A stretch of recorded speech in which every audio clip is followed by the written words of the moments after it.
Lève tes mains vers le... Lève tes saintes mains vers le Seigneur. Alors que tu te tiens dans la présence de Dieu, dis-lui que Seigneur,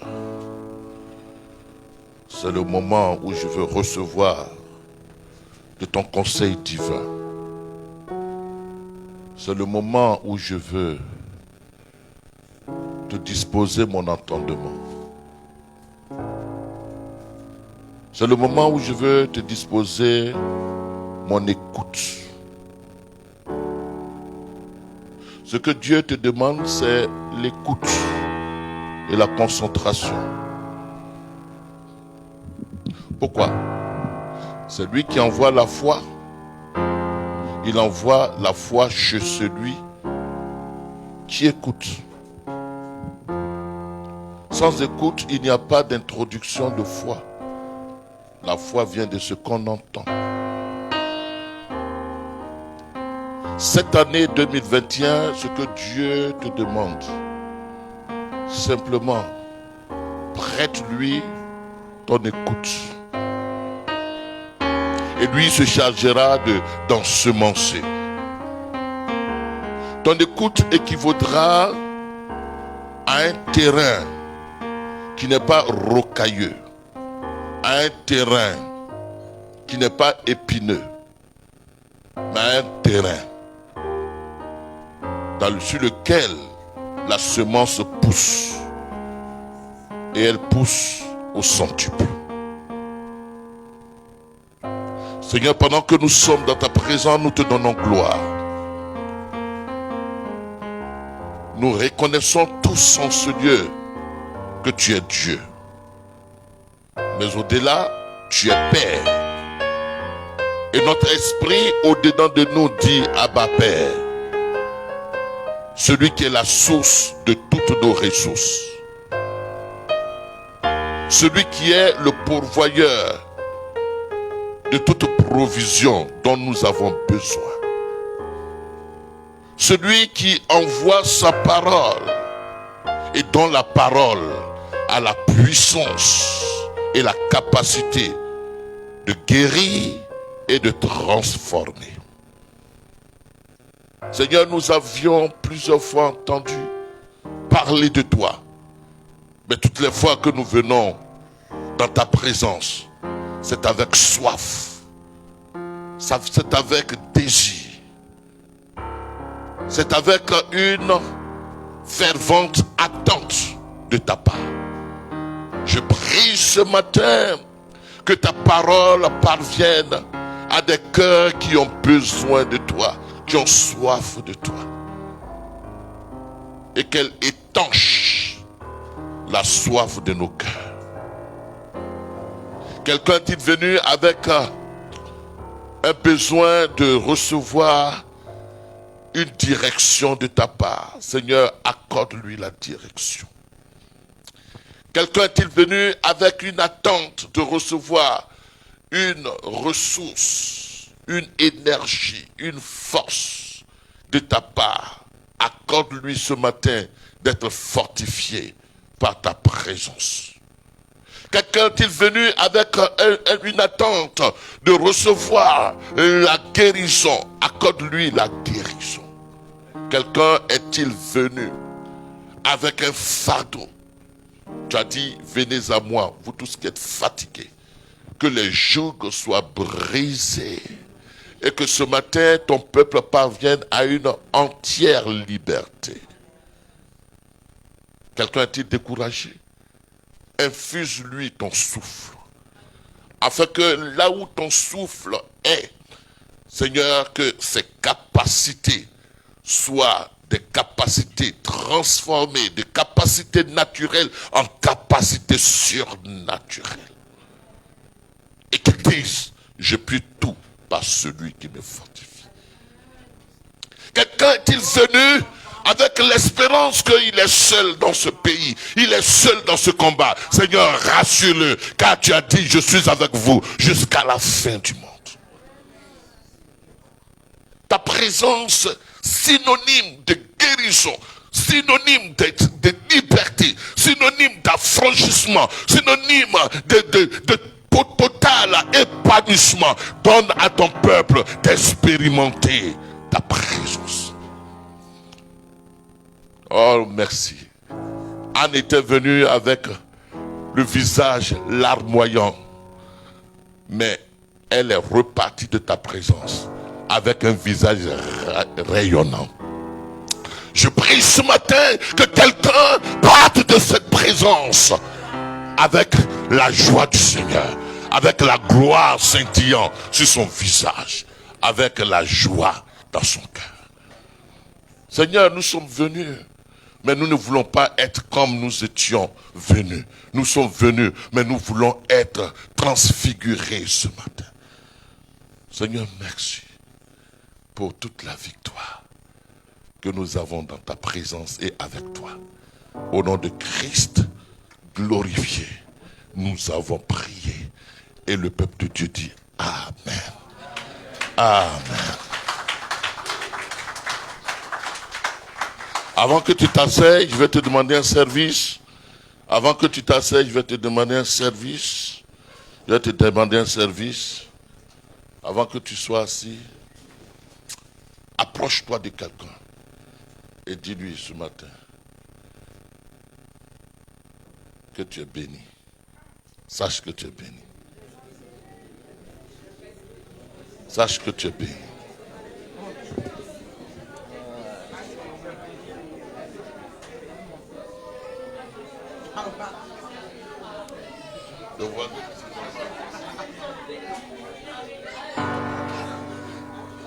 Sache que tu es béni.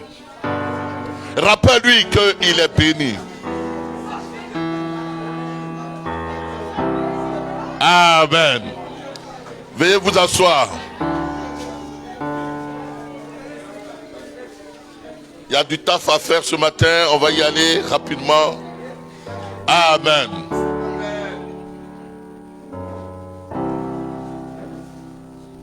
Avant que je ne prêche, je vais t'apporter une exhortation de 2-5 minutes maximum. Comprends avec moi que cette année, ce que tu dois faire, c'est d'être trouvé hors de sens pour Dieu. Hors de sens. Ça veut dire que insensé même pour Dieu. Dis Amen. J'ai eu ça à cœur, j'étais en train d'hésiter s'il faut que je te prêche ça en message, mais je vais t'exhorter, on reviendra là-dessus.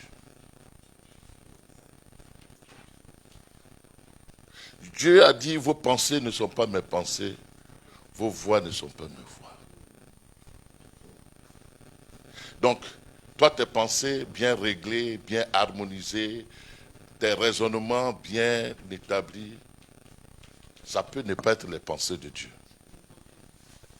Et Dieu, ce qu'il recherche, c'est des gens qui sont hors de sens pour lui. Et même la définition de la foi, c'est le fait que tu sois hors de sens. Parce que la foi, elle ne respecte pas la logique humaine. Regardez un peu cette femme-là, à qui Élie dit, donc donne-moi, et puis elle dit que si je te donne, il ne reste que ça. Et puis, je vais mourir, mon enfant et moi. Tu vois? Et elle donne quand même. La logique dit, c'est pas possible. Regardez cette femme, Marie Véronique. Véronique dit que si seulement je peux toucher le pan de sa robe. Et Véronique dit que si seulement, mais ça n'a aucune logique scientifique pour que quelqu'un soit guéri d'une hémorragie, d'un flux sanguin dont il est victime. Elle dit seulement. Et honnêtement, moi j'ai compris. Je vais plus prêcher comme on a prêché quand on était jeune. Je vais te prêcher de façon à la suite de ce qu'on a expérimenté. Soyons hors de sens pour Dieu. On se comprend? Et c'est ça même la vraie définition de la foi. Il dit à Simon Pierre, Simon, viens, marche sur l'eau. C'est pas normal. Il faut être hors de sens pour penser que si je marche sur l'eau, je vais arriver à bord. Et quand son vrai sens humain a commencé à émerger, il a plongé. Vous voyez bien. Mais quand il était hors de sens, pour Dieu, il marchait. Cette année, ce que Dieu met à ton cœur de faire, fais-le.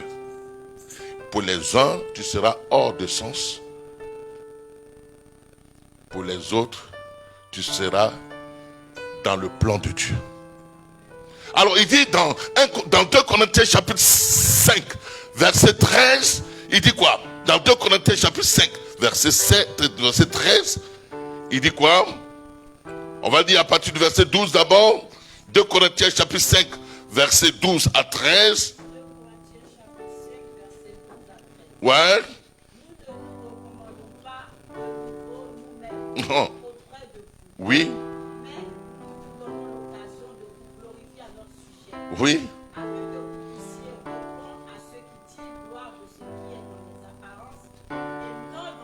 Oh, il tire gloire de ce qui est dans les apparences et non ce qui est dans les cœurs. Leur gloire, c'est dans les apparences, c'est dans le matu vu. Leur satisfaction, c'est dans les matu vu. Mais nous, notre satisfaction vient du cœur. Les amis, cette année, impose-toi la discipline de ne plus faire du matu vu. Le matu vu ne payera pas. C'est les actions qui viennent du cœur, qui pèsent devant Dieu et qui payent. Si tu ne veux pas faire, ne fais pas sous la pression d'un homme. Vous voyez bien, on me dit, mes assistants me reprochent, pasteur, tu dis des choses qui font que les gens, on n'a pas la même compréhension et donc ça fatigue. Bon, moi je te prends grand, c'est pourquoi je te parle comme un grand. Et à ton enfant, il faut lui parler comme un grand. À Esther, je parle comme une grande. À, comment il s'appelle? Eden, je parle une grande. Un bon parent parle à son enfant comme il était un grand. Ne fais pas les choses sous la pression du regard humain. Ne fais rien. Ne prie pas, ne jeûne pas, ne donne pas, ne fais rien pour plaire à l'homme. Mais là, je parle à des grands. Il va dire, ah pasteur, il nous a dit, donc moi je dors. Ok, si ça te convient, dors. Ne viens pas à l'église même. Mais je suis en train d'ensemencer la grandeur en toi. Parce que quand tu auras compris cela, et quand cela sera bien enraciné en toi, tu vas voir que tes exploits vont être plus grands. Il dit, nous ne nous recommandons pas nous-mêmes. Nous ne tirons pas notre honneur dans ce qui est de l'apparence, mais dans ce qui vient du cœur. Dieu veut des gens qui parlent cœur à cœur avec lui. Pas de bon français dans la prière, tandis que leur esprit est ailleurs.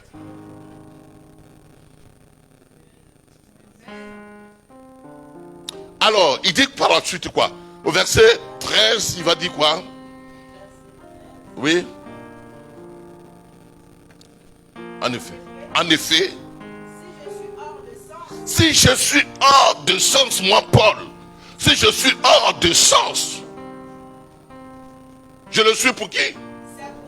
C'est pour Dieu que je suis hors de sens. En fait, en un mot, je semble comme quelqu'un d'inconscient. La foi, c'est fait comme tu es inconscient. Amen. Alors je suis de bon sens pour vous.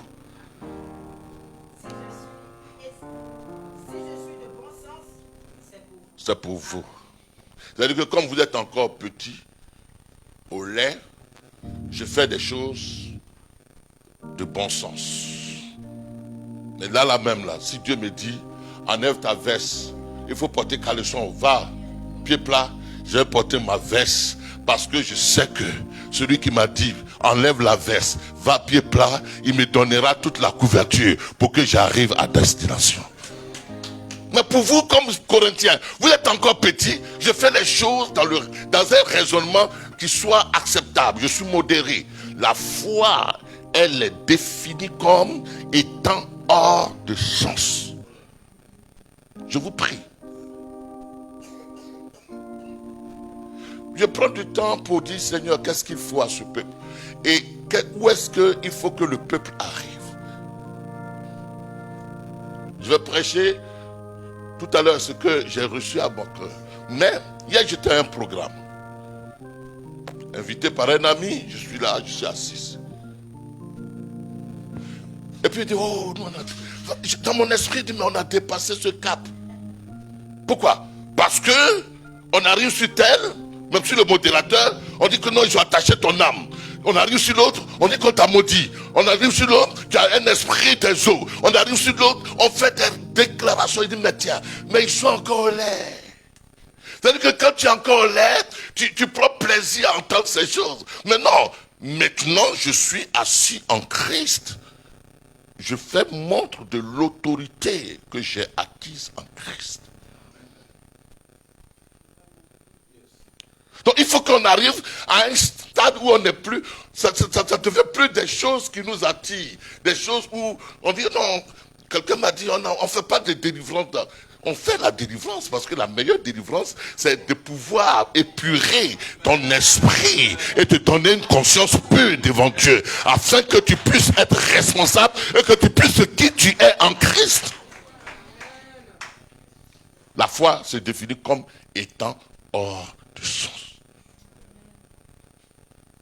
Il y a une femme qui nous a surpris pendant qu'on était là. Elle est venue, elle m'a dit, j'étais avec les anciens, et elle m'a dit, tiens, quand tu as parlé des extincteurs, ça m'a touché. Donc j'ai pris dans mon compte tout ce qu'il y avait, 2000 €. Puis je suis venu donner. Je vous ai dit ça déjà. Et puis j'ai eu tellement mal. Mes sentiments de daiquiri, de, comment on appelle ça, de bancarisme. J'ai même pris sur moi même combien, 50 €. Je vais payer ton taxi. C'était quoi?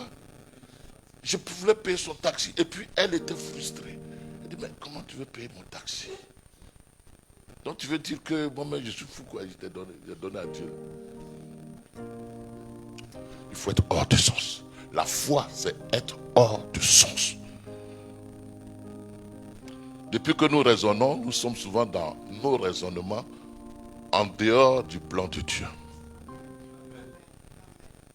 C'est vrai, mes amis. Que Dieu vous bénisse. Dis Seigneur, donne-moi la mesure de foi pour que désormais je marche comme étant hors de sens pour Dieu. Je marche non par la vue, mais par la foi.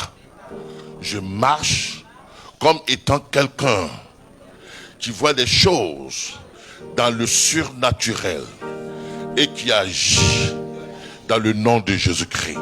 Je ne veux plus être quelqu'un qui marche par les émotions, qui marche par les envies, qui marche par les m'as-tu vu, mais qui fait les choses par conviction.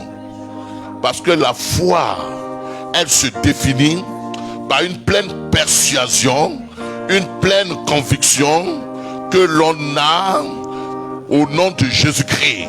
Seigneur, merci de ce que tu communiques ce matin à ce peuple, une mesure de foi. Au nom de Jésus-Christ. Amen.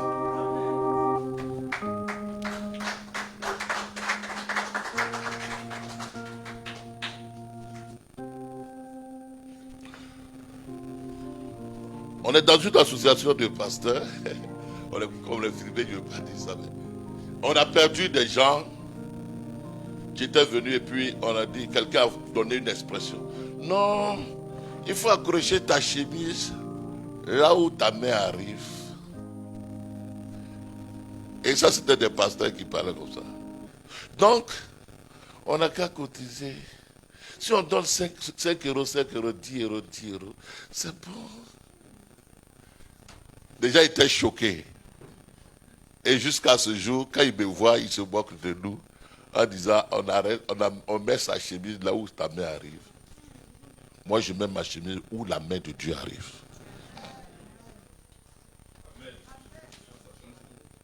Ça change la donne.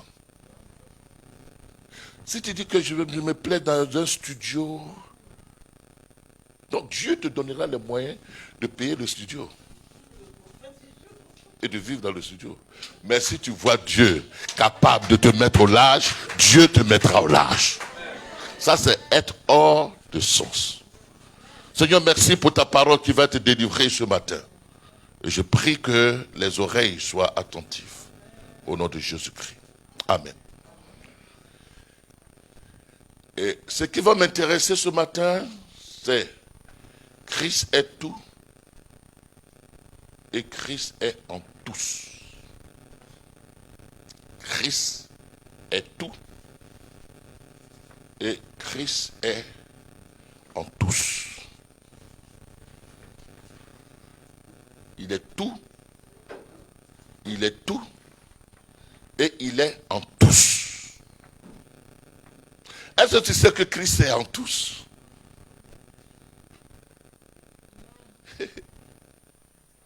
Christ est en toi. Ce matin ici, il n'y a pas quelqu'un en qui Christ n'est pas.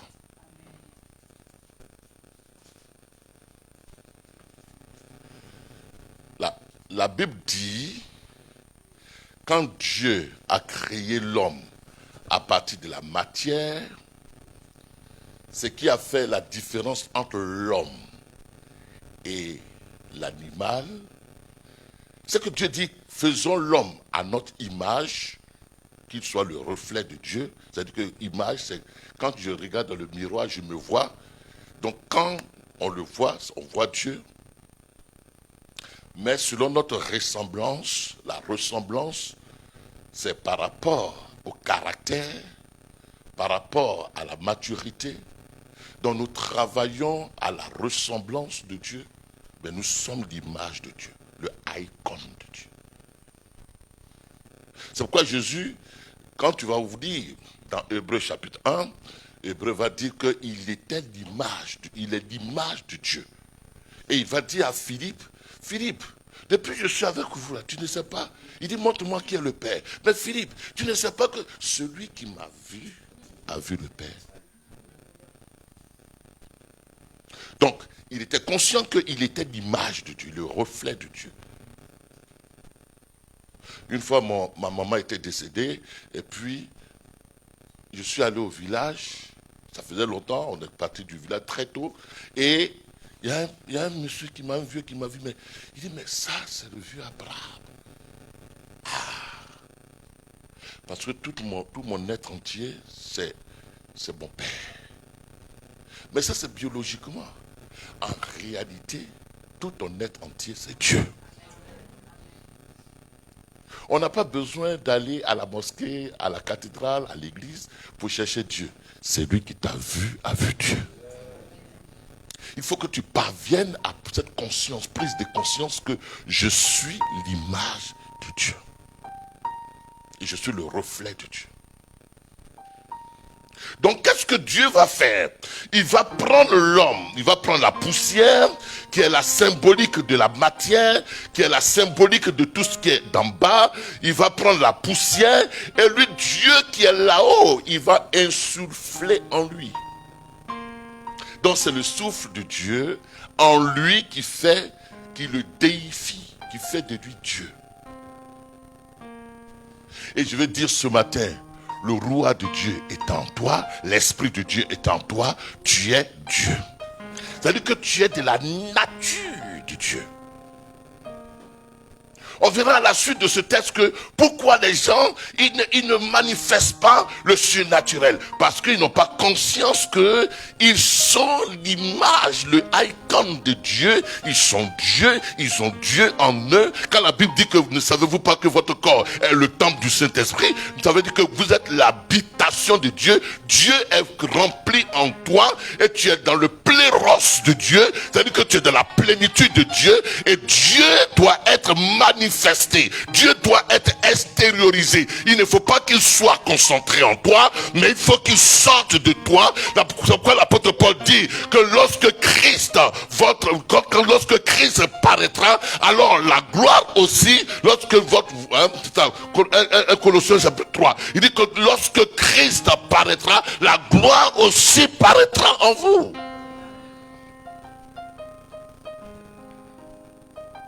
Christ en tous. Et Christ est tout en toi. Alléluia. Alors on va lire rapidement cela. En Colossiens chapitre 3. Colossiens chapitre 3. Vous voyez bien que dans la compréhension de la Bible, il y a des faits qui sont historiques.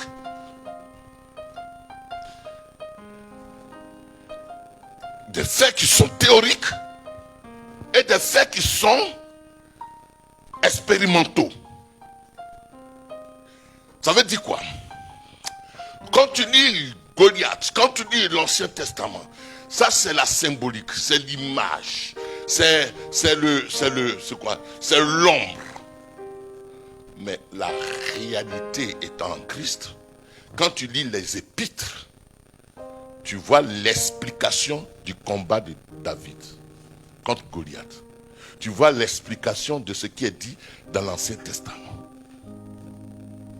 Donc ils n'ont pas compris. Ça dit que quoi? On dit Jésus a marché sur les eaux.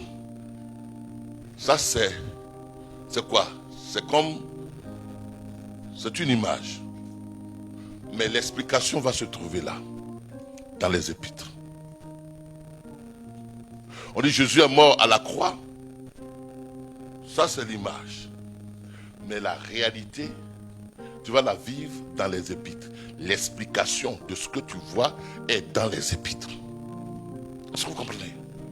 Donc, comprends les épîtres et tu comprendras ce qui est dit dans l'Ancien Testament. Tu comprendras même ce qui est dit dans les évangiles. Les épîtres expliquent ce qui est réalité pour le nouvel homme en Christ.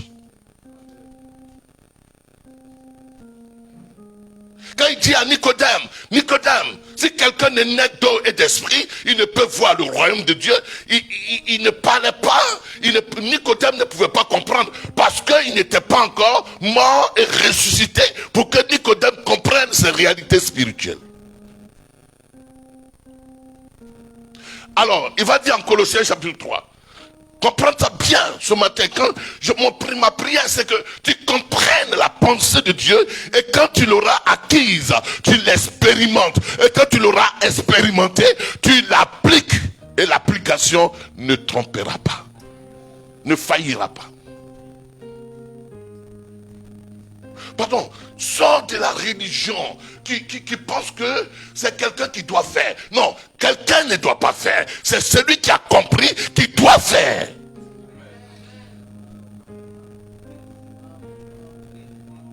C'est quelqu'un qui a compris qui doit être agissant. Je suis venu à l'église, on va prier pour moi. Non, on ne priera pas pour toi.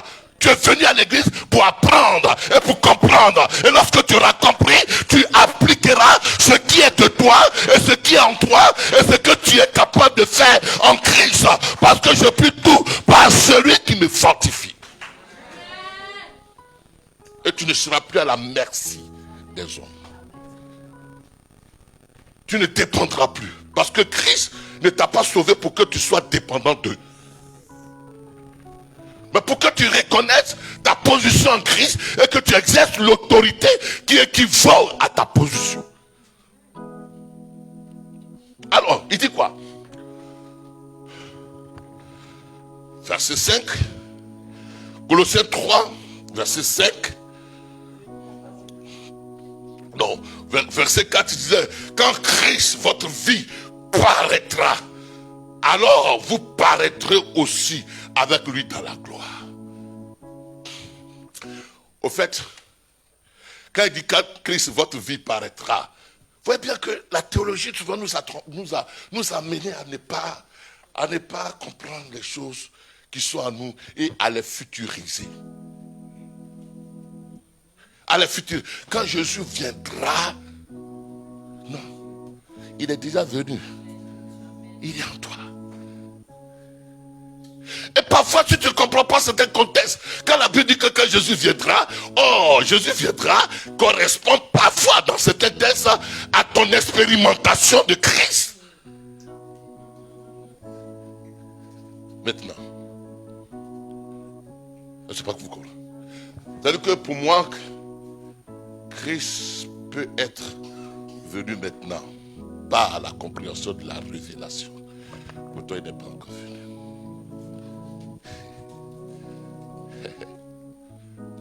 Je ne dis pas que Jésus viendra, mais je veux dire, il faut bien comprendre le contexte dans lequel il est question de viendra ou viendra pas.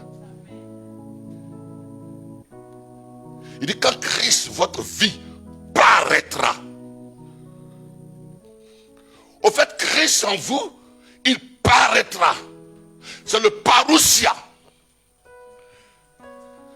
Quand il montre que Christ est là, mais je ne le vois pas, mais le parousia. Parousia, ça veut dire quoi? Le dévoilement du Christ qui est en toi. Alors, quand Christ qui est en toi, il sera dévoilé, alors la gloire de Dieu sera aussi manifestée. Et la gloire de Dieu est accompagnée du dévoilement, de la révélation du Christ. On se comprend? Alors, le verset 5 dit quoi? Faites donc. Donc, qui est là, c'est dépendant du verset 4. Faites donc. Donc, conjonction de coordination, reliant de pensée, la pensée au-dessus et la pensée qui suit. Faites donc. Donc. Est-ce qu'on se comprend ce matin? Est-ce qu'on est venu pour comprendre? Faites donc. Pourquoi? Parce que plus haut il dit quoi? Vous êtes maintenant ressuscité avec Christ. Est-ce que quand Christ est ressuscité, j'étais là? Est-ce que j'étais là? Physiquement, je n'étais pas là. Oh, il dit que vous êtes ressuscité avec Christ. Ma fille, tu ne comprends pas?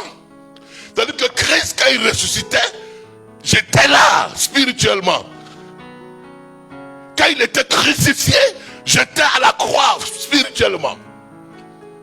D'abord, mais ça n'a pas commencé là. Quand Christ a été incarné, j'étais dans l'incarnation avec Christ. Pourquoi? Comprends? Ça, parallèlement à Adam. La Bible dit que tous ont péché et sont privés de la gloire de Dieu. Quand Adam péchait là, est-ce que moi j'étais encore né? Cependant, la Bible dit que je péchais. Pourquoi? Parce que biologiquement, humainement, physiquement, j'étais en Adam. C'est le secret pour lequel vous allez voir que Dieu va être incarné. Pour que dans son incarnation, moi, je sois dans ses reins, je sois en lui. Donc de même que Adam va pécher, pas lui-même, sa femme et lui vont faire ce qu'ils ont fait, et qu'il va pécher, qu'est-ce qui va se passer? La Bible dit que l'humanité va être aussi. Donc Dieu, pour le rachat de l'humanité, il va aussi être incarné.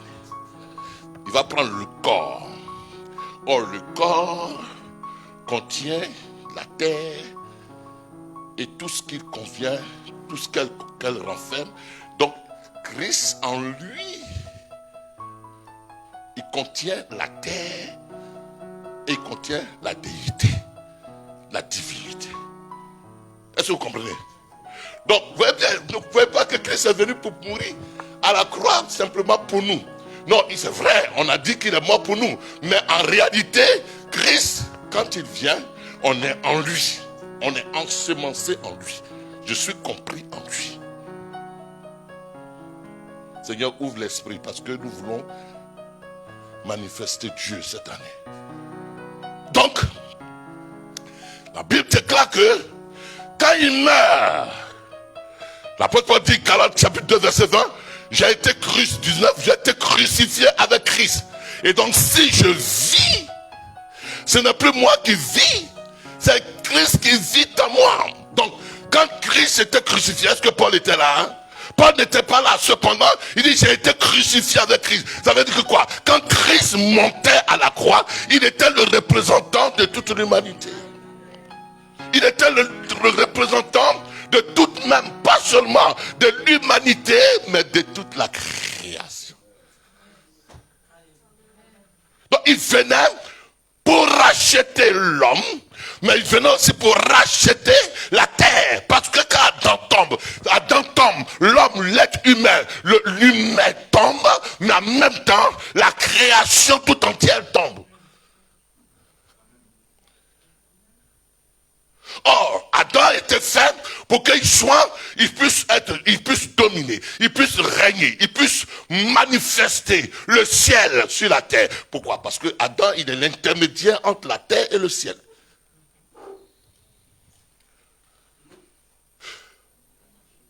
Je vous fatigue. Adam, il est le représentant de Dieu sur la terre. Il est en même temps celui qui représente Dieu, il représente aussi la terre. Donc, Jésus vient et pour te repositionner dans ce que Adam n'a pas réussi. Pour te repositionner. C'est-à-dire que pour repositionner l'homme dans ce que Adam n'a pas réussi. Donc désormais en Christ, tu peux gouverner la terre et tu peux représenter le ciel sur la terre. Mets ça dans ta tête. Tu peux gouverner le naturel et puis tu peux gouverner, tu peux être représentant du ciel. Donc là ce soir, je dis que tu es celui qui a l'autorité sur la terre et tu es celui qui représente le ciel sur la terre. On se comprend? Alors il dit ici, puisque Christ, vous êtes ressuscité avec Christ et que Christ, ces choses, recherchez les choses qui sont où? Qui sont d'en haut. Et non, les choses n'aspirez pas aux choses. C'est-à-dire que ne vous ramenez pas à la chose terrestre. Ok. Maintenant il dit au verset 5, on va aller vite parce que le temps s'en va. Il dit, faites donc mourir les membres qui sont sur la terre, qui sont l'impudicité, qui sont l'impureté, qui sont les passions, qui sont les mauvais désirs, qui sont la cupidité, qui est une idolâtrie. Ne voyez pas impudicité, jeune fille qui couche avec garçon.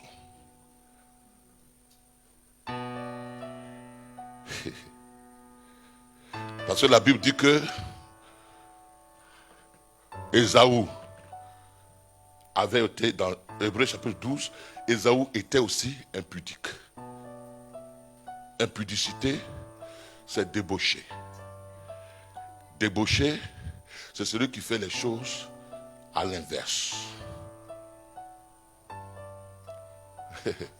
En bon français même, si tu te vas pisser dans la rue, tu es impudique. C'est-à-dire que qui ne respectent pas la loi.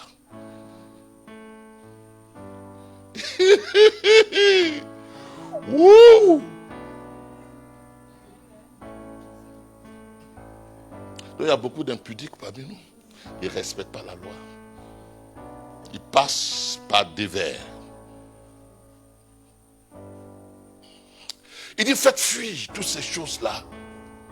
Il dit, pourquoi? Qui étaient ces choses-là qui est la cupidité. C'est à cause de ces choses que la colère de Dieu vient sur les fils de la rébellion. Mais je ne suis plus fils de la rébellion.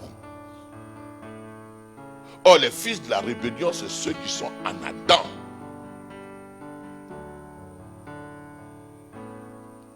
Les fils de la rébellion, c'est ceux qui étaient en Adam. Et à cause de la rébellion d'Adam, du péché d'Adam, alors étaient séparés en inimitié avec Dieu. Parmi lesquels vous marchiez autrefois. Paul parle ici à des chrétiens. Hein? Il dit vous marchiez autrefois. Donc, dans la perspective de Dieu, ces chrétiens de Colosse là, ils avaient une vie, une nature qui était la nature d'autrefois.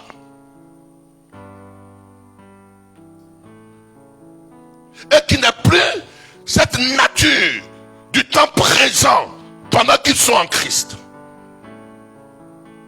Et donc, dans le regard de Dieu, chacun de nous avait son autrefois qui n'est plus une actualité. Mais quand on n'est pas conscient, quand on est passé de l'autrefois à l'actualité, on va marcher dans l'actualité comme étant dans l'autrefois. Oh, ils n'ont pas compris. On n'est plus en 2020. On est en 2021. Mais on peut encore se conduire comme étant en 2020. Ça, c'est autrefois. Aux yeux de Dieu, ils étaient autrefois. Mais quand ils sont venus à Christ, quand ils sont en Christ, ils ne sont plus des gens d'autrefois. Dis Amen. Donc, je disais cela à ma femme. Il dit que c'est pas une question de fais pas ci, fais pas ça, fais pas ci, faut pas ça, faut pas ci, faut pas ça, faut pas ci, fais pas ça, fais pas ci, faut pas ça, fais pas ça, fais pas ci. Parce que ça ne sert à rien. À un moment donné, on sera fatigué. Tu ne pas faire ci, tu ne pas faire ça, tu ne pas faire ci. La question qu'il faut que l'on comprenne, c'est de avoir conscience qu'on n'est plus des gens d'autrefois. On n'est plus d'autrefois. Autrefois, c'est cette chose-là qui était dans les fils de la rébellion. C'est-à-dire que qui était en ceux qui étaient d'Adam. Qui était avant que Christ ne meure. Qui était avant qu'il ne soit en Christ. Donc ils étaient autrefois. Mais tu n'es plus autrefoyen. Ton autrefoyenneté là, elle est déchue. Ton autrefoyenneté, quelqu'un qui est devenu français, il n'est plus américain, il n'est plus ivoirien, il n'est plus ceci, à moins que vous acceptiez la double nationalité. Or, chez Dieu, il n'y a pas de double nationalité, il n'y a qu'une seule nationalité, la nationalité du royaume. Ta nationalité a changé, par conséquent, ton identité a changé.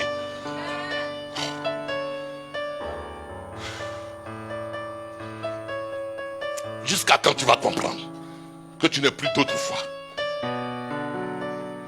Nous tous on a fait ça. Des amis, nous tous on a fait ça. On a marché comme étant autrefois. On a dit je ne mentirai pas. Je ne mentirai plus. Seigneur, je ne mentirai plus. Je prends l'engagement de ne plus mentir. On a fini par là. Je prends l'engagement de ne plus faire publicité. De ne plus coucher femme. On a fini par là. Je prends ne plus critiquer. On a fini par là.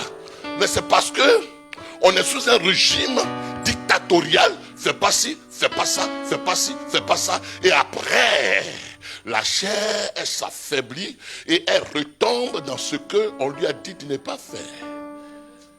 Moi, je ne viens pas ce matin pour te dire, fais pas ci, fais pas ça. Je suis venu ce matin éveiller ta conscience pour dire que tu n'es plus d'autrefois. Pas compris. Bon, je vais simplifier. On suppose que vous êtes français tous. Je viens de la Côte d'Ivoire. Et de toute façon, je prêche en Côte d'Ivoire. C'est comme ça que je vais prêcher à des Français. Non, je suis avec un nouveau groupe. Donc, je m'intègre. Et puis, je vois quelles sont leurs réalités. Et puis, je prêche selon leurs réalités. C'est ça. Donc, je ne dois pas prêcher ici comme... Je ne dois pas faire comme les Français. Leur dire que ton père a adoré l'eau. Ton nom...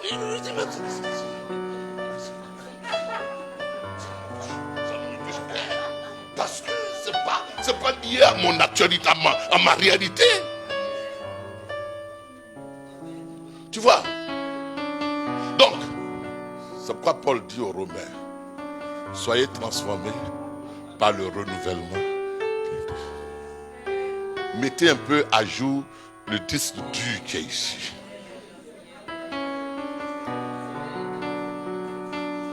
Et dans la mesure où il sera reprogrammé, alors la reprogrammation de ce logiciel vous amènera à passer de Excel à un autre, comment on appelle, à un autre logiciel, Word, parce que les logiciels évoluent.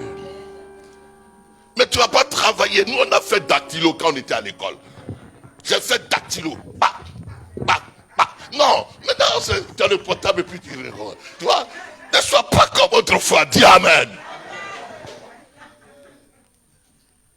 Or, dans la réalité, on se comporte comme les gens d'autrefois. Bien aimé, tu n'es plus autrefois. Dans autrefois, là, tu pouvais t'énerver. Tu pouvais être impudique. Tu pouvais être chose. Mais prends conscience que tu n'es plus autrefois. Tu as compris? Prends conscience que tu n'es plus autrefois. Dans autrefois là même, tu pouvais lui répondre mal. Sois conscient. Tu peux lui répondre mal encore aujourd'hui. Puisque c'est le même homme que tu es. Mais sois conscient que tu n'es plus autrefois. On se comprend? Est-ce que tu sais que tu n'es plus autrefois? Ça va changer. C'est du travail. Tu vois le message que je suis en train de vous prêcher là. Ce n'est pas un message pour avoir l'argent. Ce n'est pas un message qui va m'arranger. Mais c'est un message, quand ça va s'asseoir en toi, toi-même tu verras les avantages.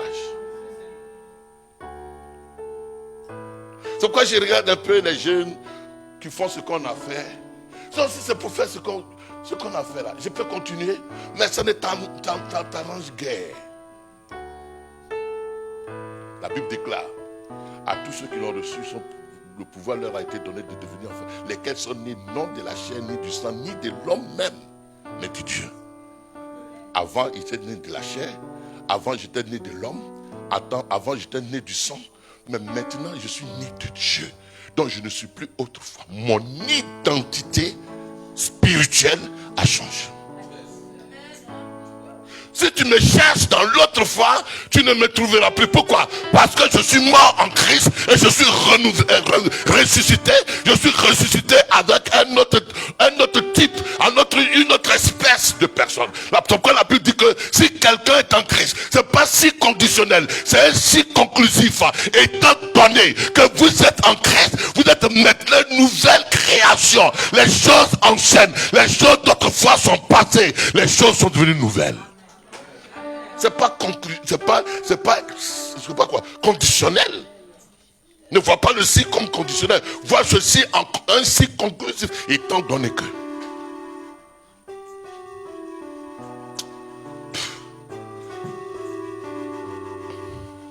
Alors, il dit dit quoi? Au verset 8. Mais maintenant, tu vois, mais maintenant, il y a une démarcation entre autrefois et l'actualité. Mais maintenant, il parle aux Colossiens. C'est une ville très riche, prospère. Il leur parle, il dit autrefois et maintenant. Bien-aimé, je vais t'emmener à prendre conscience que tu as un autrefois et tu as un maintenant. Ne sois pas dans la confusion. C'est pas le même homme. Autrefois, tu étais un homme naturel, Adam. Maintenant, tu es un homme spirituel. Autrefois, tu étais le temple des idoles. Maintenant, tu es le temple du Saint-Esprit. Autrefois, tu étais ténèbres. Mais maintenant, tu es lumière. C'est pourquoi l'apôtre Paul dit, quel rapport y a-t-il entre le temple de Dieu? Ne vous mettez pas sous le même joug. Ne vous mettez pas sous les mêmes principes. Ne vous mettez pas sous les mêmes instructions. Ne vous mettez pas sous le même enseignement. Ne vous mettez pas sous le même style de vie. Quel rapport y a-t-il entre Christ et Bélial? En fait, il ne parle pas de Christ, il parle de vous qui avez été christifiés. Ah, je suis convaincu. Wow. Je suis content et puis je suis converti. Je dis que si j'avais compris ça, la révélation comme ça, il y a des erreurs qu'on a faites et il y a des dégâts qu'on a fait qu'on ne ferait pas. Pourquoi? Parce que nous on a pensé, on a vu la vie chrétienne en style religieux. Maintenant, Jésus n'est pas venu pour te moraliser, pour changer la morale. Il n'est pas dans la morale. C'est pourquoi j'ai dit cette année-là, prête-moi ton écoute. La morale? Non, il y avait la haute morale. Avant que les disciples Jean, ils écrivent. Il y avait la morale. Il y avait l'air des lumières. Il y avait la haute aristocratie. C'est pourquoi Jean dit, la lumière est venue. Quand il parle de la lumière, il parle de la lumière qu'il y avait autrefois, en leur temps. L'ère de la connaissance où on se gonflait la poitrine par rapport à la connaissance qu'on avait. On n'a pas ça aujourd'hui. Et compare cette connaissance, l'ivresse, cette connaissance intellectuelle, cette connaissance des écoles ou des académies à Christ qui est la vraie connaissance, qui est la lumière. Bien-aimé, simplifions le débat. Tu as autrefois et tu as maintenant. Et ce que les gens attendent, c'est de pouvoir ne même plus se rappeler de ton autrefois et de ne voir que ton maintenant.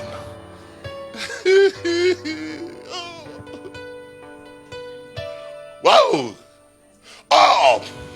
Tu peux être à l'église et ton autrefois là, c'est ce qu'on voit. Mais quand tu dis, c'est pas une question de parole, c'est une question pratique, c'est une question démonstrée, c'est une question démonstrative. C'est quelque chose qui doit te démontrer. C'est pas un slogan. Moi, autrefois j'étais ténèbres. Maintenant je suis lumière. Ça se chante pas. Ça se vit et ça se voit. Ça s'expérimente. Ça se sent. Ça se touche. Et ça s'impose. Parce que le autrefois et maintenant, c'est pas la même chose. Ça peut pas être la même chose. Deux styles différents. Vous voyez, autrefois de pasteur d'Akouri, patron était comme ça. Ou le Koubola était comme ça. Nucléaire était comme ça. Et maintenant, ceux qui le voient disent, cette nouvelle-là, il est sorti d'une nouvelle usine. Et puis il a été fait sur la mesure de Dieu. Et qui ne voit Dieu.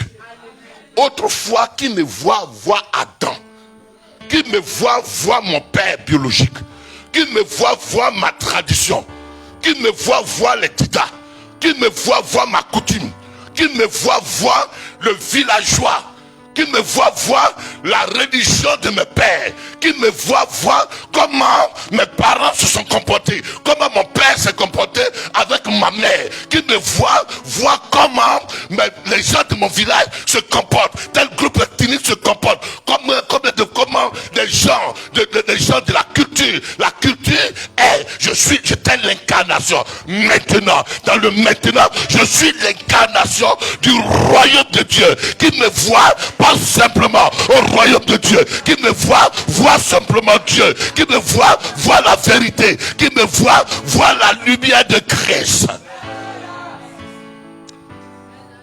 Ouh! Touche ton voisin, dis-lui, ne vis pas que de autrefois, ne vis plus de autrefois. Là, vous me fatiguez, parce que là, je suis dans l'introduction.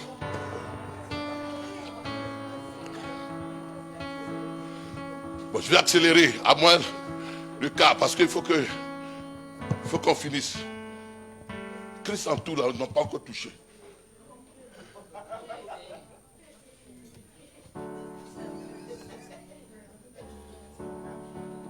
J'ai dit quoi? Il faut, ce n'est pas une question slogan. Il faut que les gens voient de autrefois et le maintenant.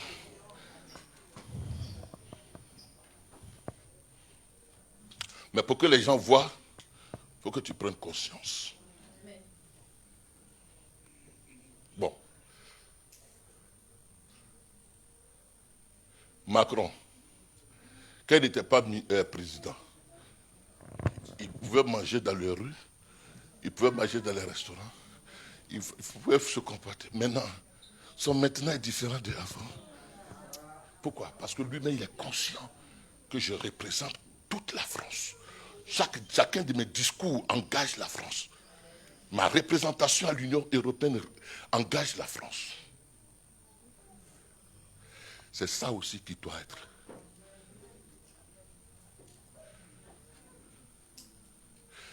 Quand la Bible dit que tout ce que vous direz en mon nom, ce n'est pas formule. Hein? J'ai prié au nom de Jésus. Ce n'est pas formule.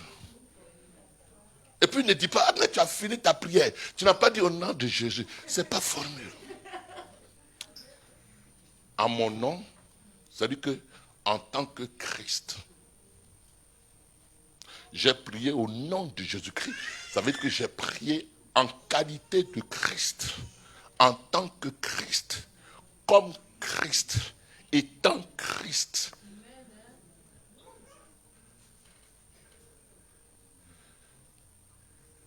Tout ce que vous direz dans le ciel ou sur la terre sera lié, tout ce que vous ferez, parce que maintenant, vous agissez en tant que Christ.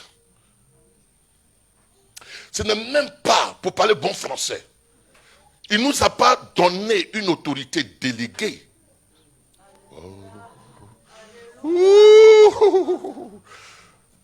Ils n'ont qu'à comprendre.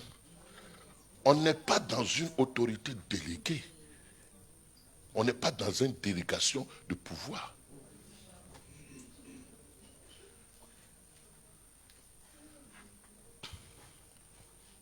On n'est pas dans une dérogation. Si je fais délégation d'autorité à Serge, à Alain, à qui que ce soit, il va faire. Mais ce n'est pas moi. C'est-à-dire que je lui ai donné aux disciples, il va leur donner délégation d'aller et de chasser les démons. Et quand ils vont venir dans Luc chapitre 10, il dit que les démons nous sont soumis en ton nom. Là, ils viennent en tant que quelqu'un à qui Christ a donné délégation. Et puis ils vont agir sous cette délégation. Mais après, l'autorité est finie en eux. Il faut encore que Christ demain donne une autre délégation. Oh, nous ne sommes pas dans une situation dérogatoire. Nous sommes dans une situation d'égale autorité, telle que Christ est, tel que je suis. Tel que Christ agit, tel que j'agis. Tel que Christ parle, tel que je parle. C'est-à-dire que nous avons été emmenés dans une unicité avec Christ. Je ne sais pas si le peuple de Dieu me comprend. Ça veut dire quoi? La façon dont Christ a chassé les démons. La même façon, celui en qui Christ est peut chasser les démons.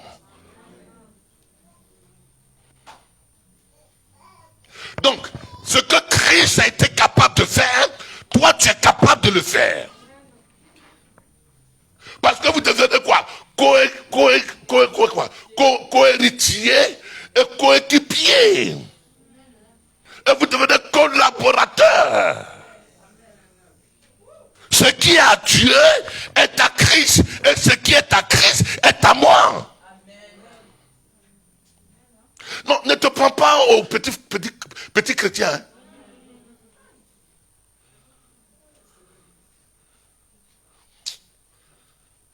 Celui qui t'a vu a vu Dieu.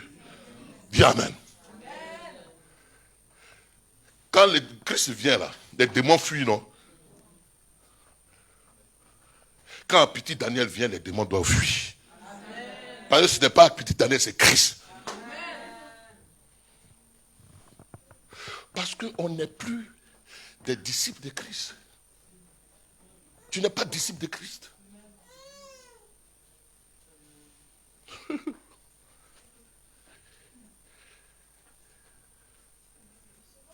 Tu n'es pas disciple.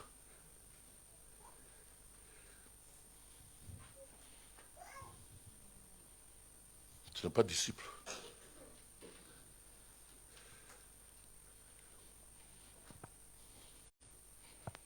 Tu n'es pas un disciple de Christ. Ouais, je vais vous choquer un peu pour enlever beaucoup de choses. Tu n'es pas un disciple de Christ. Il dit quoi? Le disciple n'est pas plus grand que son maître. Donc le disciple, il est en bas de son maître.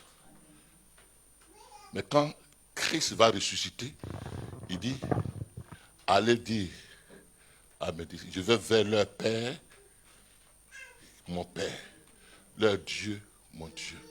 C'est-à-dire que tu es passé, avant il les appelait, vous êtes mes disciples. Il dit, maintenant vous n'êtes plus mes disciples, vous êtes mes amis. Maintenant tu es passé, depuis qu'il est ressuscité, à un stade. Jésus est devenu ton grand frère.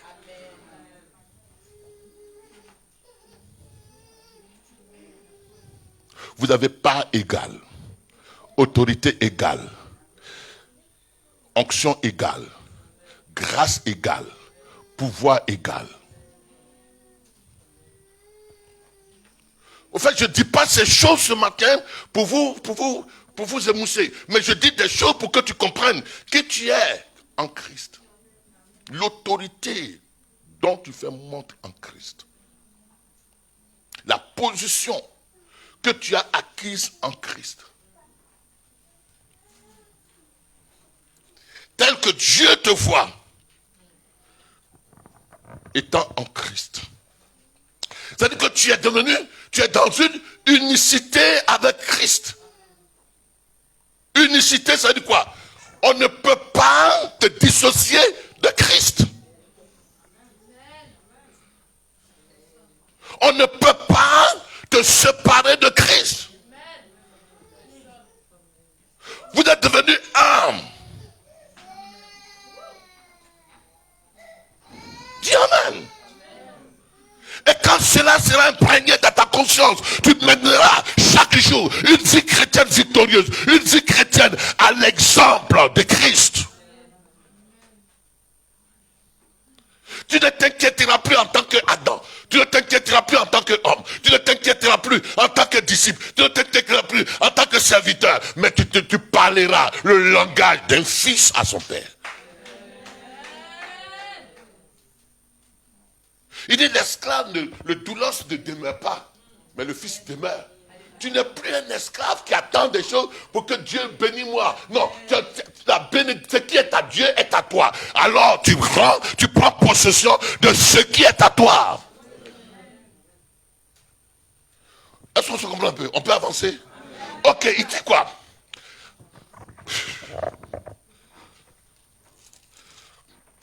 Ok, il dit quoi? On était où?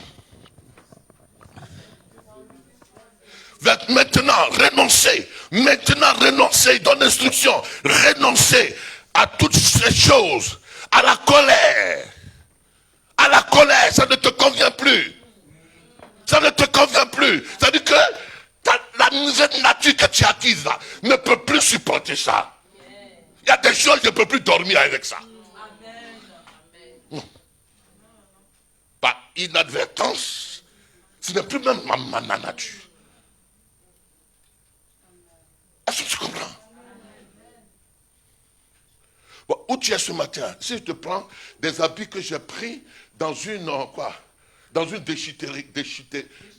déchetterie, et puis alors que tu t'es lavé, tu t'es parfumé, et puis est-ce que tu seras à l'aise? Non. Parce que ce n'est plus conforme, ce n'est plus commode à la nouvelle nature que tu as acquise en Christ.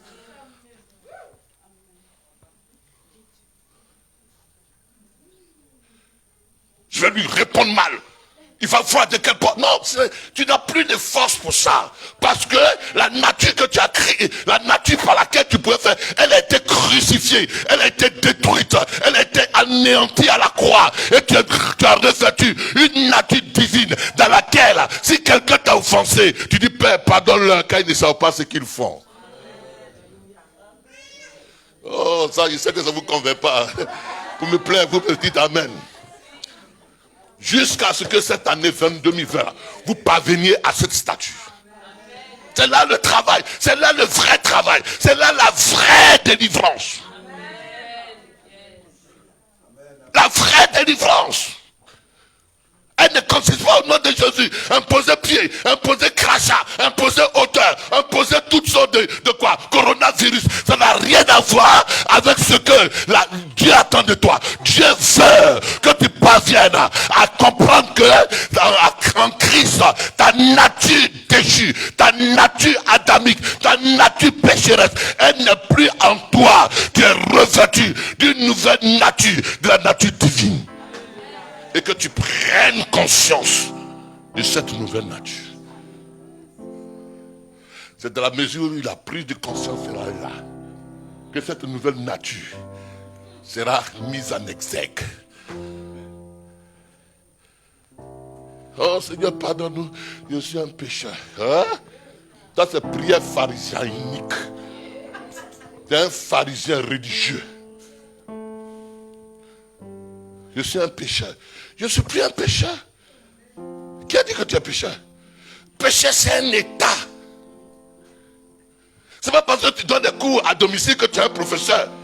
Un professeur, c'est un état. Dis Amen. Un professeur, c'est sa nature. Donc ta nature n'est plus nature pécheresse. Parce que le pécheur, il ne vit que de péché. Toi, tu ne pourras pas te vivre que de péché. Le pécheur, il ne vit que de défaite. Toi, tu n'es plus destiné à vivre que de défaite. Le pécheur, il est sous la malédiction. Toi, tu n'es guère sous aucune malédiction.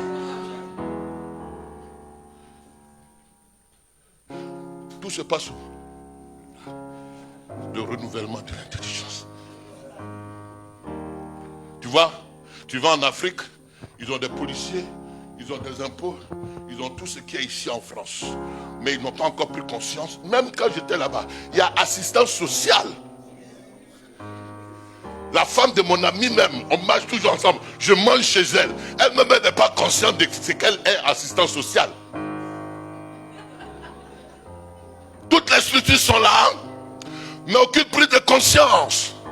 Et c'est le seul le pays qui prend conscience de ces structures et qui applique les règles de ces structures. C'est ce pays-là qui émerge. Donc c'est une question de prise de conscience. On peut avoir ça dans la bouche, on peut chanter ça, on peut danser c'est ça. Mais lorsque cela n'est pas intégré dans notre disque dur, dans notre logiciel qu'on appelle la conscience, on ne peut pas décoller. Dis avec moi, je ne suis plus pécheur. Pour me navrer de péché. Je ne suis plus un colérique. Pour me navrer de colère. La colère ne peut même pas faire 2 heures avec moi maintenant. Parle encore fort. La colère ne peut pas faire 2 ans avec moi. La rancune ne peut plus avoir sa place en moi. Le péché ne peut plus résider en moi. Même les démons, ils ne peuvent plus avoir leur place en moi. Parce que je suis devenu le temple du Saint-Esprit. Celui qui habite en moi, c'est le Saint-Esprit qui a la toute puissance pour me rendre libre et mener la vie du ciel sur la terre. Amen.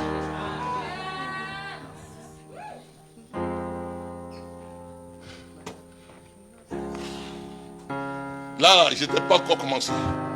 Peut-être que dimanche prochain, comment continuer. Les amis, le vrai travail, c'est changer de mentalité. De prendre conscience de qui on est. De ne pas te mettre au rabais. Parce que tu as une double identité. L'identité de celui qui est actuellement là est assis sur le trône avec Dieu. Et de celui qui règne sur la terre.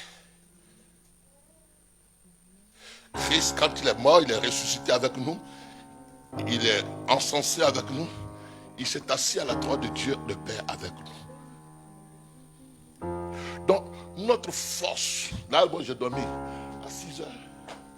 Mais ma force, elle ne vient pas du naturel, mais du surnaturel.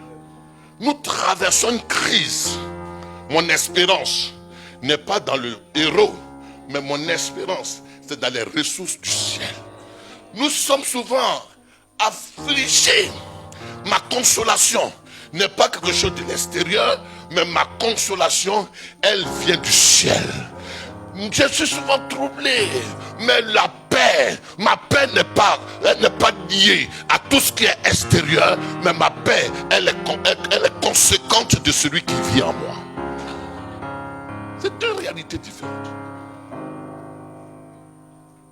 Bon, on va prier tout à l'heure. Dans moins le 15, on va prier. Il dit quoi? Ne vous mettez pas les uns les autres. Vous, aidez-moi. Dis ma fille, verset 9. Vous. Ne mentez pas les uns aux autres. Vous étant dépouillés du vieil homme et de ses œuvres. Du vieil homme et de ses œuvres. Le vieil homme, c'est qui? L'homme Adam. L'homme pécheur. La nature pécheresse. On est d'accord, Ange? L'ancienne nature. La nature, c'est un état.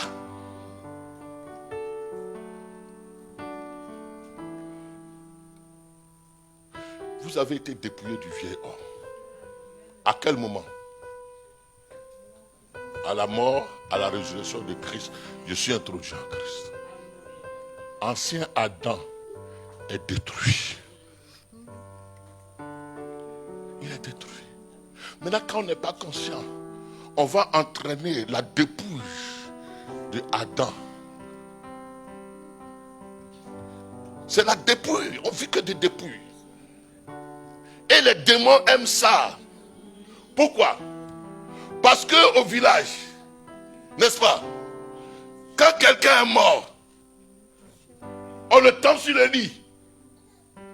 Et puis on met deux vieilles, deux mamans, deux veuves pleureuses qui ont des mouches.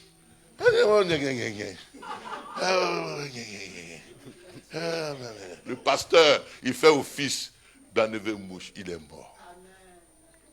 Et tu dois être conscient que là où la mort est, là où il y a les mouches, et les mouches sont la symbolique des démons. Mais celui qui est vivant, les mouches ne viennent pas s'asseoir sur sa vie. Les démons ne viendront pas. Et tu dois leur dire, je suis vivant en Christ. Aucune mouche ne doit s'asseoir sur ma maison, ne doit s'asseoir sur mon foyer, ne doit s'asseoir sur mes finances, ne doit s'asseoir sur les promesses. Ça, c'est des choses qui sortent des tripes avec conviction. Et la conviction, Satan sait qui est convaincu et qui ne l'est pas. Les situations savent qui a la persuasion et qui n'a pas la persuasion. Les situations savent que qui a la foi et qui n'a pas la foi. Les situations savent qui a l'assurance et qui n'a pas l'assurance. Et l'assurance vient du cœur. Or le cœur, c'est la partie où la sémence de la parole vient s'asseoir. Et le cœur ne dégage que son contenu, que ce qu'il contient. Et si ton cœur contient la parole, ton cœur ne dégagera que l'autorité de la parole. Oh, c'est par la parole que tout a été créé. Les amis, quand je comprends ça, je dors en paix. Quand je comprends ça, je ne redoute même plus un sorcier. Tu es sorcier, c'est pour toi. Déjà, mais c'est toi qui te dis que tu es sorcier. Mais tu n'es rien. Tu n'es rien. Tu n'es rien. Tu n'es rien. Et tu ne seras rien. Aussi longtemps que je suis en Christ. Oh, pour ne plus que je sois en Christ, c'est que Christ doit revenir mourir. Oh, Christ ne vient plus mourir. Mais c'est dans ma tête, je crois qu'il y a le souci. Oh! Les amis, obéis seulement. Obéis seulement. Obéis. Tu vois, quelqu'un qui n'a pas obéi et qui n'a même pas papier, quand le policier passe, il a peur. Sors du supermarché, vole quelque chose, on ne t'a pas vu. Et puis tu es là, et puis le policier vient, pip, pip. Tu trembles. Pourquoi?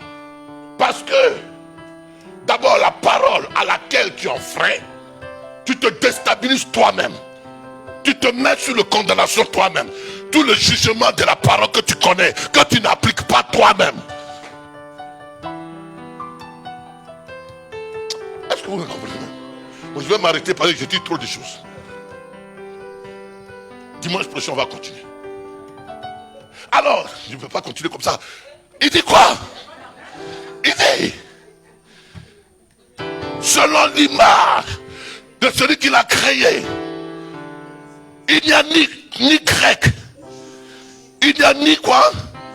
Il n'y a ici ni juif. Ni incirconcis, ni barbare, ni scythe, ni esclave, ni libre, mais Christ.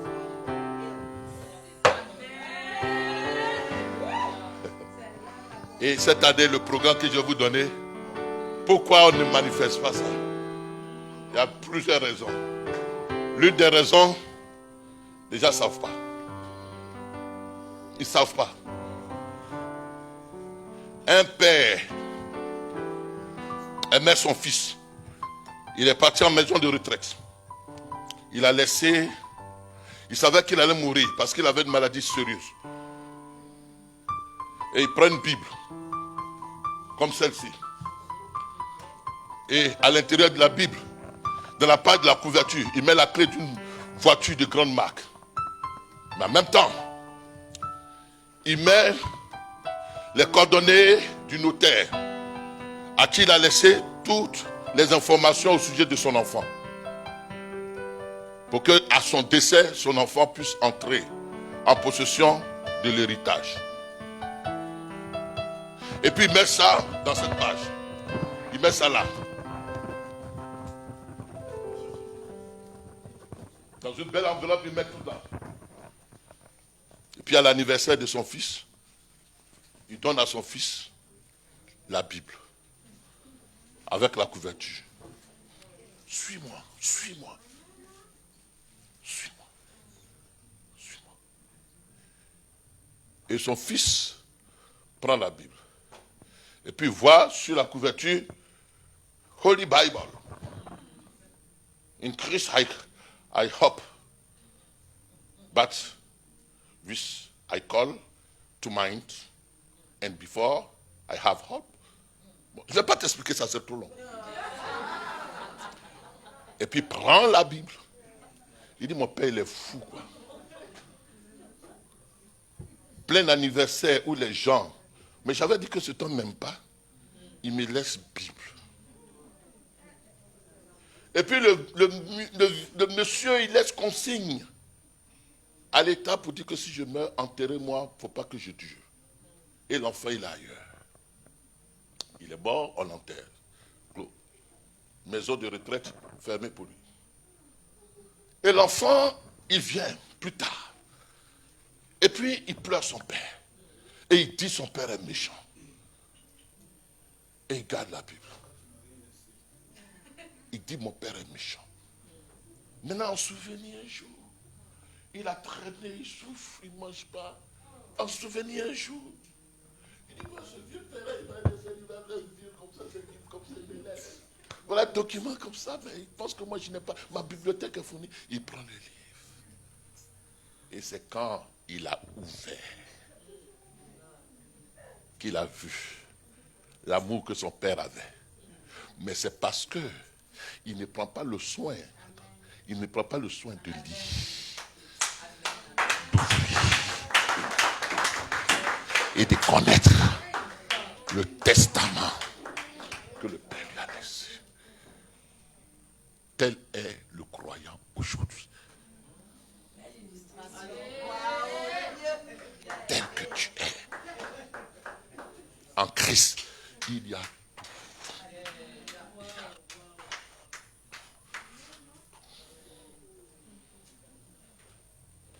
tout. Pour que, c'est-à-dire que c'est absurde que toi tu aies peur des sorciers, que tu aies peur que le temps, toi-même tu n'es plus lié au temps. Ça c'est le temps chronos, mais toi tu as un temps au-dessus. Tu n'es même pas au temps kairos, tu es au temps d'ectos. Le temps kairos c'est le temps de Dieu. Le temps d'ectos c'est le temps favorable dans lequel tu es introduit. Tu es dans le temps favorable, dans le temps opportun, dans le temps d'ectos, dans le temps de maintenant. Il y a le temps de Dieu. Si cette prophétie attend là, tu n'es plus un homme d'attente. Quand je dis des versets comme je vous dis, mais je le fais parce que ça va aider quelques-uns. Mais tu n'es plus un homme qui doit attendre. J'attends le temps de Dieu. Le temps de Dieu, il est déjà arrivé. Maintenant, il est introduit dans le temps d'Ectos. C'est d'accord? C'est ton temps. On va arrêter. Et dimanche, je vais continuer ça. Aide-moi, Serge, aide-moi les amis, pour que je continue ça. Pour que tu comprennes pourquoi je vous ai fait lavage des pieds dimanche. C'est pas rien. Moi, ce que je détiens le secret. Vous voulez que je dise un peu? Vous voulez que je dise un peu? Vous voulez que je dise un peu? Vous voulez que je vous dise un peu?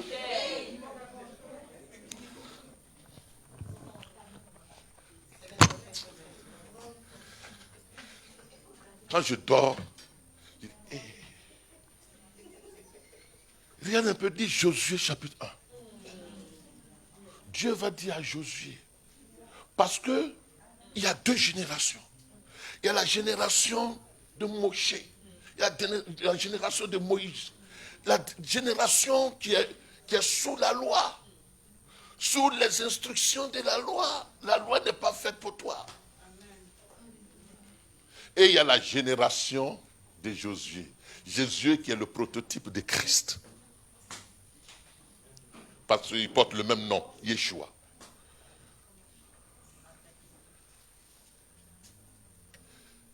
Dis ça, je vais aller vite, parce que je trempe déjà dedans de moi. Deux générations. Je veux conclure un peu tout ce que j'ai dit. Deux générations. Deux lignées. Deux générations. En disant ça, peut-être que dimanche, j'aurai d'autres choses. Mais 2 générations, 2 lignées, maman Adèle, deux natures. La nature adamique et la nature en Christ. La vieille nature et la nouvelle nature, la nature spirituelle en Christ. Le vieil homme et le nouvel homme. Et il dit, en Josué chapitre 1, Josué, Yoshua. Tout lieu. Non. Verset 1 jusqu'au 3. Après la mort de Moïse. Après la mort de Moïse, c'est que mort. La mort de Moïse, ça dit que quoi? Le testament de Moïse, il est clos. L'ère de Moïse est passée. Toi, tu n'es pas mosaïque. Tu es en Christ. Serviteur. Attends. Tu es en Christ. Tu n'es pas sous la loi. Tu es en Christ. Tu n'es pas dans la génération de Moïse. Tu es Christ. Est-ce qu'on se comprend ce matin? Tu n'es pas quelqu'un qui va faire des commandements. Ne touche pas ça, ne mange pas ça, ne fais pas. Tu es en Christ. À Moïse, la loi était sur des pierres. Écrit sur des pierres. Des tables de pierre. Mais en Christ, la loi est écrite où? Dans ton cœur.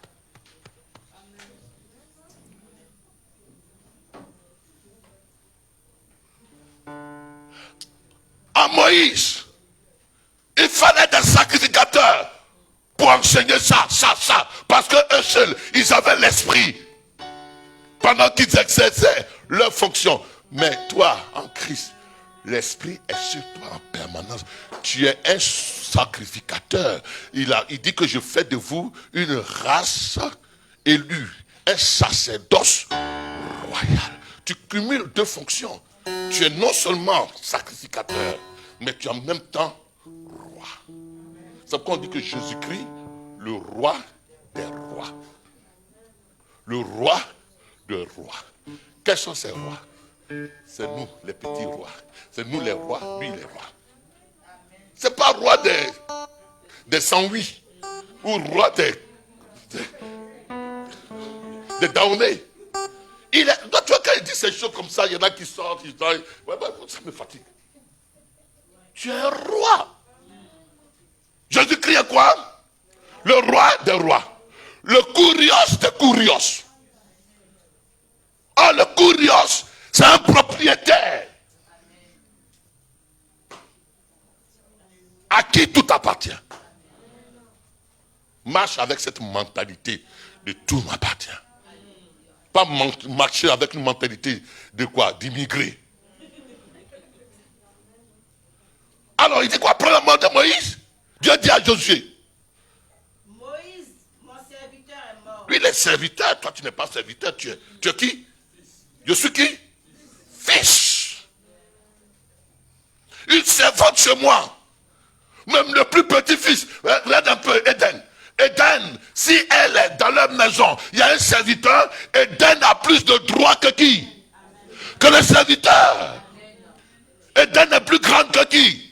Le serviteur. Mais Galates 4 dit quoi? Aussi longtemps que le serviteur, le fils, il est encore enfant, il n'a rien de différent que le serviteur. Alors il dit quoi?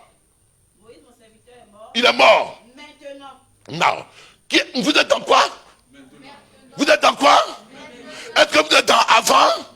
Est-ce que vous êtes dans autrefois? Vous n'êtes pas autrefoyen, mais vous êtes maintenant. Dis amen. Vous êtes maintenant. Vous êtes dans l'actualité. Vous êtes dans la grâce. Vous êtes dans le Christ. Vous êtes dans maintenant. Maintenant, fais quoi?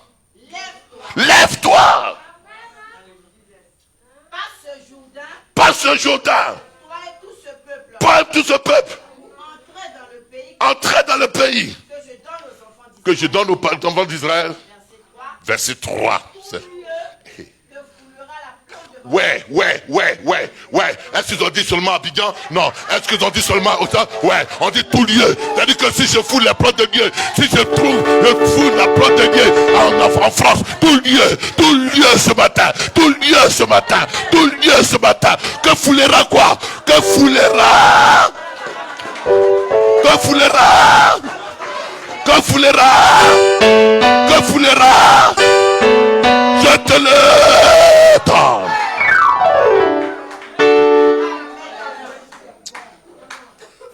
Moi, quand j'étais en Afrique et que j'allais donner des cours, des heures supplémentaires, dans mon esprit, je dis, on ne m'envoie pas quelque part.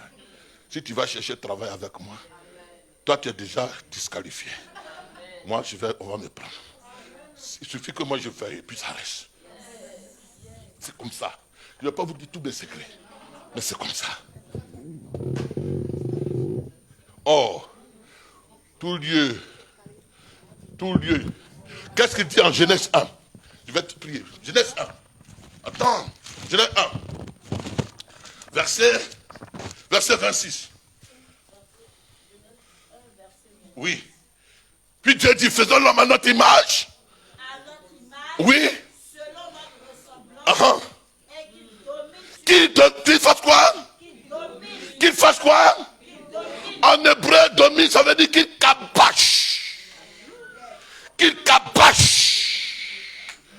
Qu'il cabache. Qu'il cabache.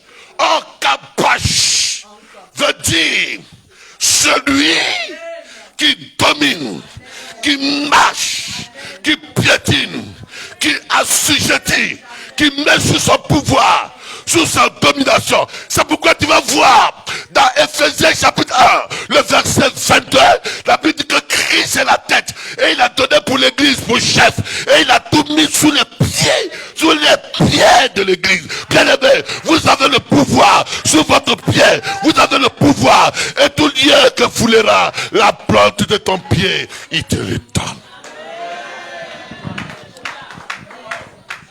Tu vas te lever ce matin.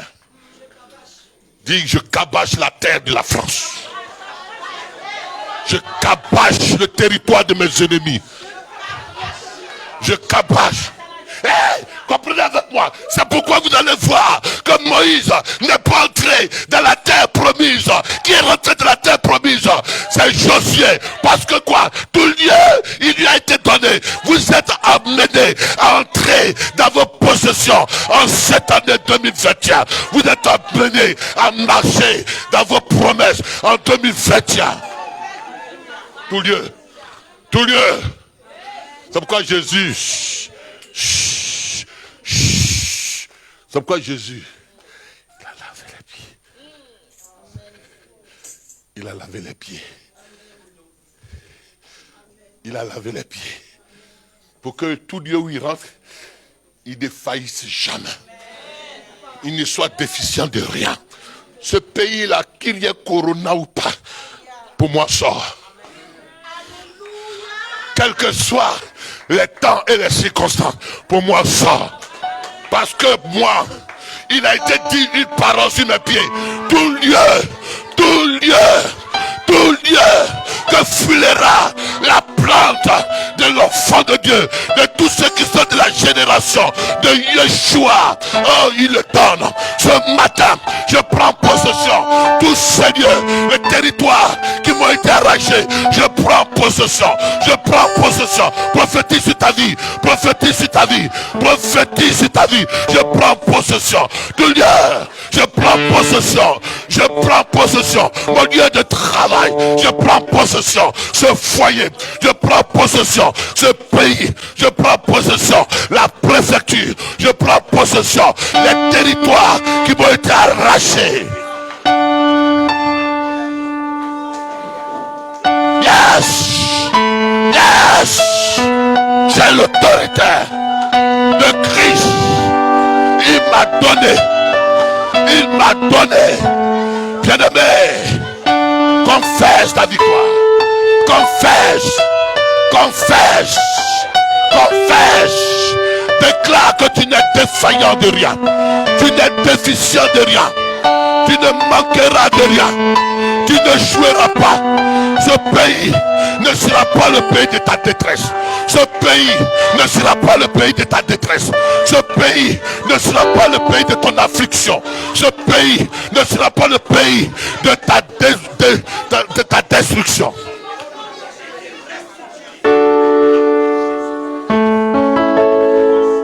Touche tes pieds. Touche tes pieds. Touche tes pieds. Touche tes pieds. Et déclare que tu marcheras dans les sentiers de la paix. Tu marcheras dans les sentiers de la victoire. Tu marcheras dans les sentiers de la prospérité. Tu marcheras sur les tapis rouges. Tu marcheras dans les salons des grands. Tu marcheras dans les salons des grands. Tu marcheras dans le salon des grands. Oh mes pieds, tu marcheras des territoires que mes parents n'ont pas conquis. Tu marcheras sur des territoires qui ne sont pas conquis par mes parents.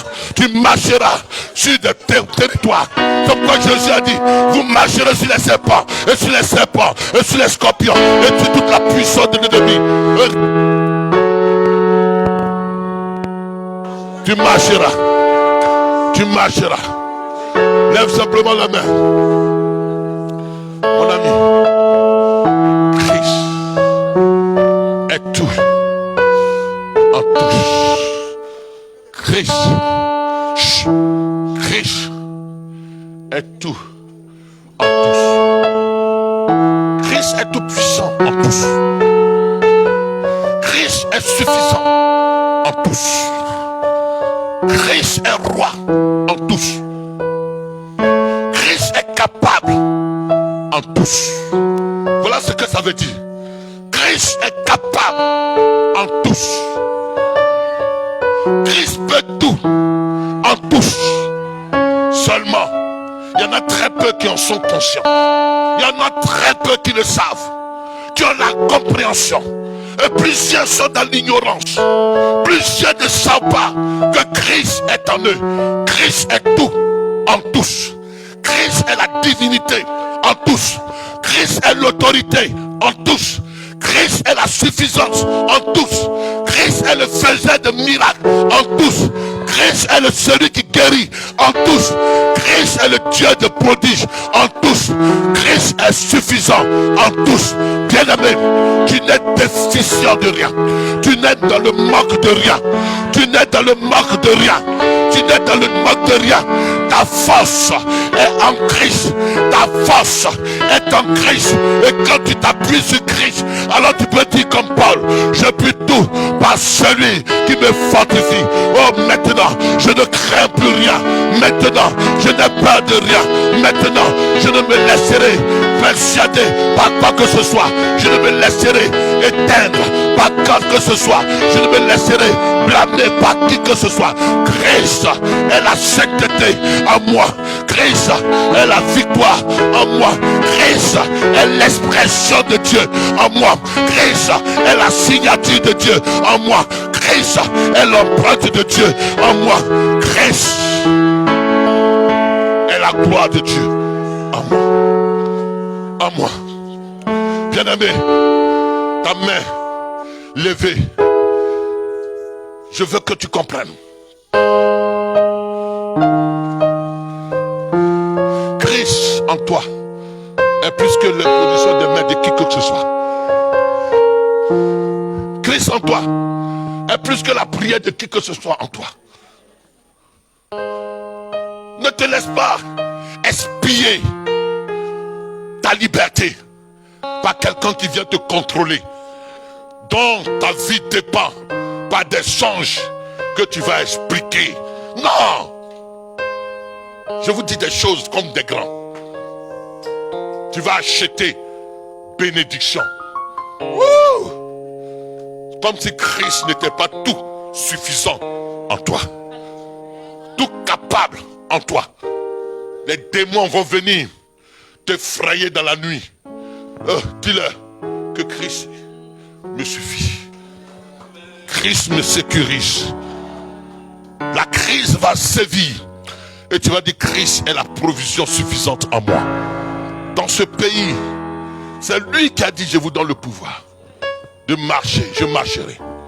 Et nous verrons dimanche prochain que si tu n'as pas dans l'incrédulité, dans l'ignorance, le tout, le Christ tout en toi, il sera le pléros, il est le pléros de Dieu, le pléros de la divinité, la plénitude de la divinité. C'est-à-dire qu'il n'y a pas, il y a Christ un peu en lui. Non, Christ n'est pas un peu en lui. Il n'est pas avec mesure. L'onction qu'il donne, elle n'est pas avec mesure. Elle est sans mesure. Mais tout dépend de l'expression de ta compréhension. Pendant que tu es dans cette position, l'onction vient te réveiller. L'onction vient réveiller ce que Christ a mis en toi. Les uns ont les dons de guérison, les autres ont les dons de la prophétie, les autres ont les dons de la révélation.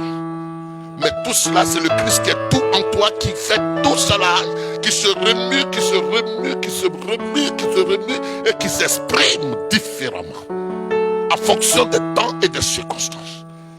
Ne dis pas que je suis seulement prophète, donc je ne peux pas enseigner. Tu limites Christ. Ne dis pas que je suis seulement prêcheur et je ne peux pas guérir. Tu limites Christ. Ne dis pas que je ne suis pas capable de faire le miracle. Tu limites Christ. Christ est tout en tous.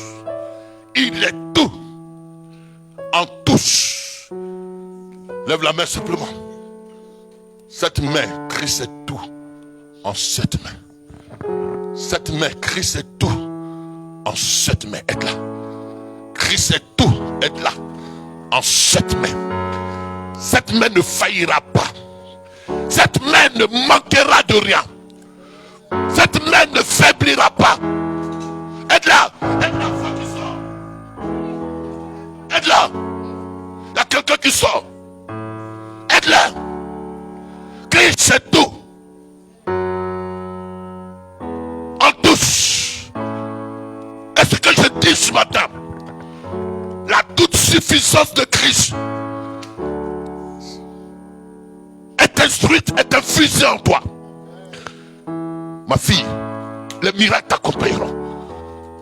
Les signes t'accompagneront. Pas parce que tu le peux, mais parce que le Christ qui est en toi, il est capable. Il changera des situations. Il opérera au-delà. Il fera des choses extraordinaires. Yes! Yes! Aide-les! Oh! Aide-les! Aide-les! Christ est l'excellence en toi. Il est l'excellence en toi. Je dis, je réveille les dons. Je réveille les capacités. Je réveille l'onction. Je réveille ce que Christ est en toi. Je réveille le héros qui est en toi. Il est en toi. Il est en toi. Il est en toi. Tu réussiras. Tu ne défailliras plus jamais. Tu ne seras plus l'habitation des démons. Tu ne seras plus à la merci des démons. Tu ne seras plus la proie des ennemis. Tu ne seras plus la merci de la malédiction. Plus jamais. C'est eux qui capitulent. C'est eux qui capituleront. Ah, elle n'est pas la seule. Après ça, c'est tout. Ça va être la femme qui sont. C'est eux. C'est eux qui capitulent. Tu ne failliras plus. Tu ne seras plus défaillant. Plus jamais défaillant. Plus jamais défaillant. Je déclare que la plénitude de celui qui a créé tout est en toi. Les miracles, les prodiges, les provisions, les ouvertures de portes, les situations impossibles rendront leur tablier devant toi et tu entreras dans les sentiers de la victoire. Je te bénis et je déclare sur toi Hosanna au plus haut des cieux. Hosanna, Hosanna, Hosanna, Hosanna. Allez-y, et que la victoire vous apporte. Et que la victoire vous apporte. Et que la victoire vous apporte. Et que la victoire vous apporte. La plénitude de Dieu qui remplit toutes choses est en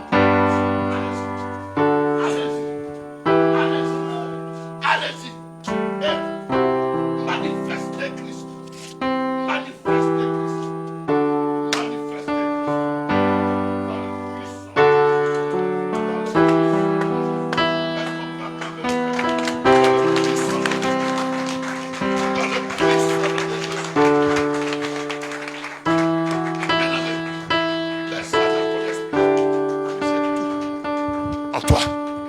Il est en tous. Tu sais pourquoi les uns et les autres? Tout dépend du niveau de la compréhension. Sinon, il est tout en tous.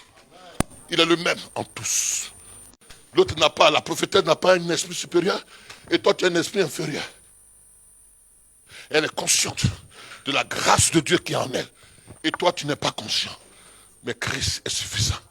Que la grâce et la paix vous soient multipliées. Et allez chanter, dites, mettez ça dans votre cœur et vous verrez ces choses accomplies. Au nom de Jésus-Christ. Amen.